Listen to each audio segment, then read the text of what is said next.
Okay, and welcome back. So now we've got the eaves course fixed, we're going to fix the main slates now. So it's sometimes better if we try and do a dry run, just to make sure that everything fits within the width of the roof that we're doing.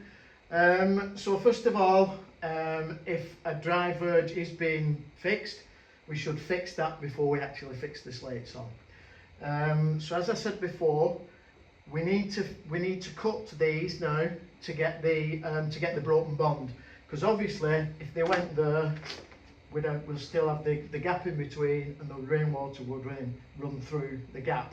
So what we need to do is cut them so that we get that broken bond. So what we're going to do now, I'm going to show you how to cut the slate in half. I did mention earlier, one of my earlier videos, that there is a little marking at the top here, and that is where we're going to now cut the slate in half. To get the slate, cut the slate in half, like I said before, there's a little U-shaped marking on there. So what we need to do is get a straight edge, and like we did before, very easy. 2 or 3 times we'll score it with the knife, the utility knife. 1, 2, 3. Okay, so now we've scored it 2 or 3 times. It should be quite easy just to break it, and we've got our 2 halves. Yep, so once we've got the half slate cut, we can now put it in place. So like I said before, we need to get the 38 to 50 mil overhang, and then we can actually fix that in place. So like I was explaining before about the nail holes, or the nails on the eave slate could coincide with where the nails go. Because it's a half slate, we need to pre-drill 2 other holes in there, because otherwise we'd only have 1 fixing. So I've pre-drilled the holes on there, so that can be now fixed into place. And again.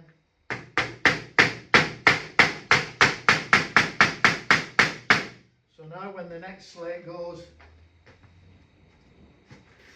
against it, you can see that gap now will be covered, like so. Right, okay, so we've got our first slate fixed there, and our half slate. Now we can fix the next one. So what we need to do, line it up with the edge of the eave slate. We can actually make sure that the spacings are correct, and then we can go along and nail those in position.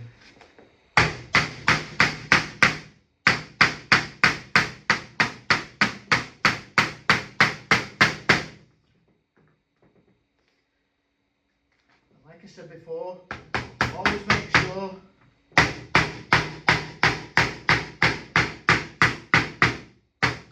we have 2 fixings in each slate. Make sure that the nail goes through and actually hits the batten, to make sure that the slates are fixed to the batten and not just fixed to the slate underneath. So what you'll actually see now, as the slates go up the roof, there's 2 fixings there, and then there'll be actually another 2 fixings will go through the back of it as well. So in effect, each slate will have 4 fixings per slate.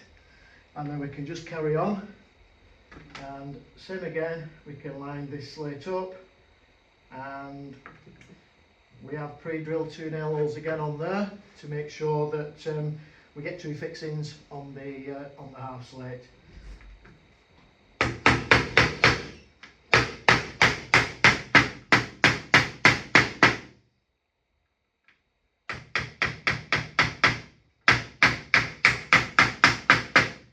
Okay, so yeah, do not attempt in any way to use a glue to put the slates in place.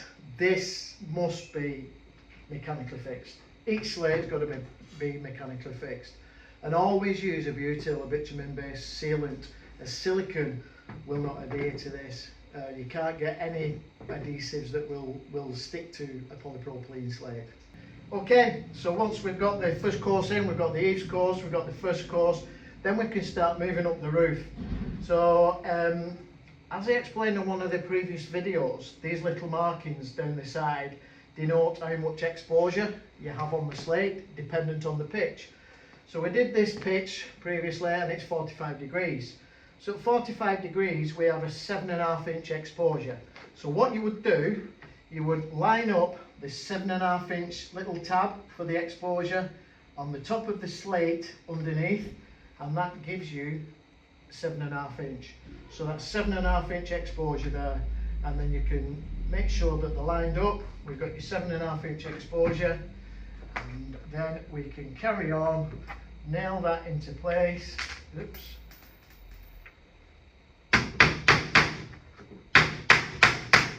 Like so, and that one in there, like so.